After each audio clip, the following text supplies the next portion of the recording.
Grabando. Hi, Obianuju. Welcome to Laos of the World. Thank you. I'm glad to be here.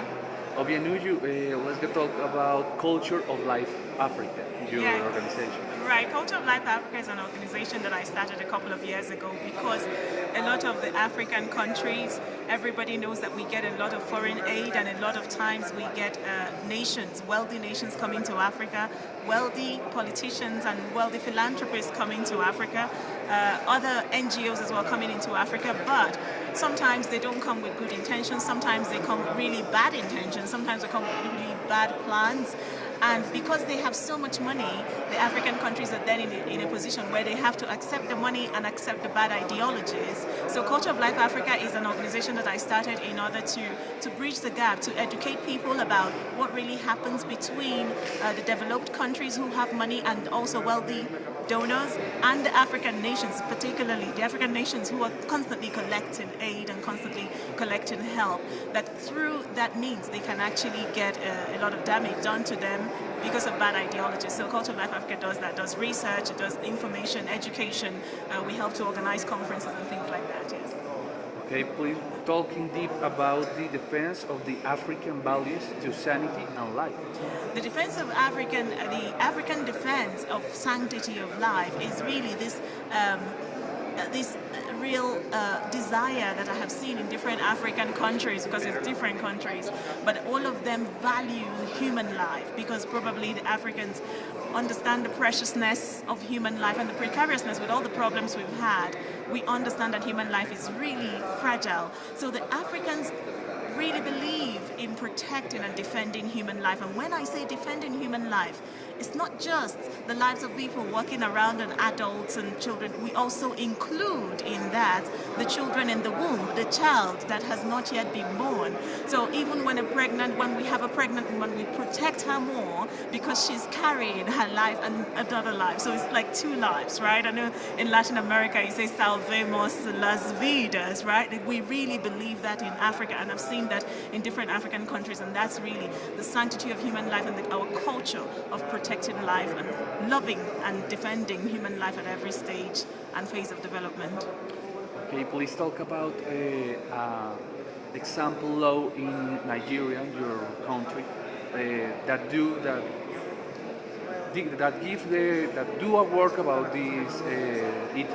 Yeah, so the law, one law that I am very, very grateful for in my country, Nigeria, and other African countries, many of the other African countries, is that they've refused to legalize abortion. So there are laws to protect pregnant women, but there are also laws to protect the child in the womb. So we have what I would describe as pro-life laws, the laws that will ensure that nobody is aborting a child legally. I mean, if you do it, it's a crime. It's not that people don't do it, but when they do it, they should know that it is always a crime when doctors are participating in it, when nurses are participating in it. So we have pro-life laws in Africa, in African nations, but particularly in my country, Nigeria, where abortion is very restricted. But in addition to that, there are some African countries that have, even in their national constitution, the protection and defense of human life. So, for example, Uganda has as part of their constitution that, the unborn child is to be protected. That's in the national constitution. So that already makes it so integral to the way of life of the people. The same thing with Kenya. The Kenyans have now decided to put in their constitution that human life begins at conception. Sometimes you don't see these kinds of things in constitutions, but we find it in some of the African countries now, and that's quite encouraging. And again, I celebrate our pro-life laws, and I continue to fight and work towards helping our country safeguard these wonderful laws, because they are fantastic laws, even if somebody else comes from outside or from Europe or from North America to tell us that we should legalize abortion and the law is not good. These are very good laws. All we have to do is to continue to safeguard women, pregnant women, and their children at the same time, and we can do it. Okay, perfect. Finally, talk about the Congress, your experience in the Congress of the Republic. What is your mission in this Congress? So it's been amazing. Obviously, I came to Colombia 2 days ago, and I've really enjoyed, and I'm still enjoying this transatlantic summit on family values. I am so grateful to be part of it.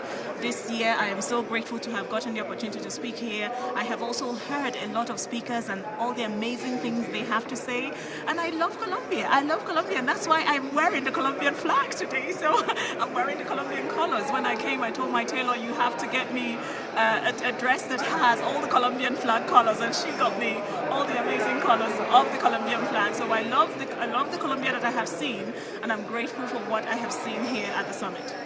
Thanks for your participation in Laws of the World. Thank you. Okay. ¿Regalas una tarjetita?